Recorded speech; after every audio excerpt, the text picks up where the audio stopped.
La division posée. Alors, on va revenir sur la technique de la division posée et voir comment on fait. Donc, nous avons ce problème. La maîtresse a 137 classeurs qu'elle doit partager entre 6 classes de l'école. Combien chaque classe va recevoir de classeurs? Comment est-ce que je vais résoudre ce problème? Cela revient à chercher quel est le nombre entier qui, multiplié par 6, est égal à 137. Je dois donc utiliser la table de 6. Ce que je cherche, c'est 6 fois quelque chose égale 137. Je prends ma table de 6 et je sais que 6 fois 2 égale 12. Donc 6 fois 20 égale 120. Je vais commencer par partager mes dizaines. Je mets mes classeurs par paquet de 10. Donc la maîtresse peut déjà attribuer 20 classeurs à chaque classe. Il m'en reste donc 137 moins 120 à partager. Et 137 moins 120, ça fait 17. Maintenant, je vais chercher ce qui multiplié par 6 fait 17.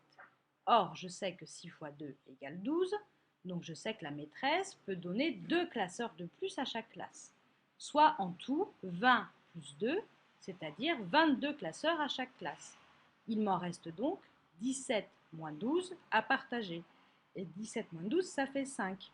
5 est plus petit que 6, je ne peux pas le partager en 6.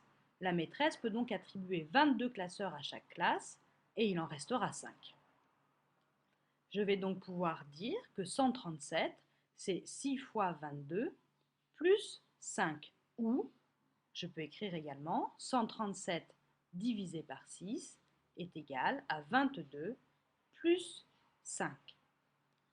Alors, un petit peu de vocabulaire. 137 en vert, je vais appeler ça le dividende. C'est la quantité que j'ai à partager. 6, c'est le diviseur, c'est le nombre de groupes que je dois faire. 122, c'est le quotient ou le résultat. Et en bleu, 5, c'est le reste, c'est ce que je ne peux plus partager. Je vais poser ma division avec une potence. Comment est-ce que je vais poser une division?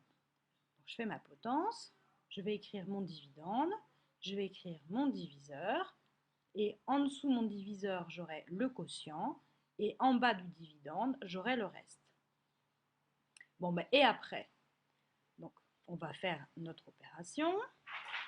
J'ai ma table de 6, j'ai ma potence, j'écris CDU de manière à ne pas me perdre, j'écris mon dividende, j'écris mon diviseur et je commence. Est-ce que je peux partager 1 en 6? Non, je ne peux pas. Donc, je vais prendre 13. 13 dizaines. Alors, qu'est-ce qui multiplié par 6 donne 13 dizaines? Bon, je sais que 6 fois 2 égale 12. Donc, c'est 2 dizaines, soit 20, qui multipliées par 6 vont me donner 120. Je vais faire la soustraction. 7 moins 0, 7. 3 moins 2, 1. 1 moins 1, 0. Il me reste donc 17 à partager en 6. Donc je cherche ce qui multiplié par 6 donne 17. Bon, 6 fois 3, c'est trop grand, c'est 18. Donc je vais prendre 6 fois 2, 12. Donc je vais mettre 2 à l'unité. 2 fois 6 égale 12. Je le pose, je fais la soustraction. 7 moins 2, 5. 1 moins 1, 0. Ma division est terminée puisque 5 est plus petit que 6. Mon quotient, c'est 22. Mon reste, c'est 5. Ma division est finie. Voilà. Donc, des petites astuces. La division, c'est la seule opération pour laquelle je ne commence pas par les unités. Le reste ne peut jamais être supérieur au diviseur. Je peux écrire un répertoire de multiplication pour m'aider. Au début, afin de me concentrer sur la technique, je peux vérifier les soustractions avec ma calculatrice.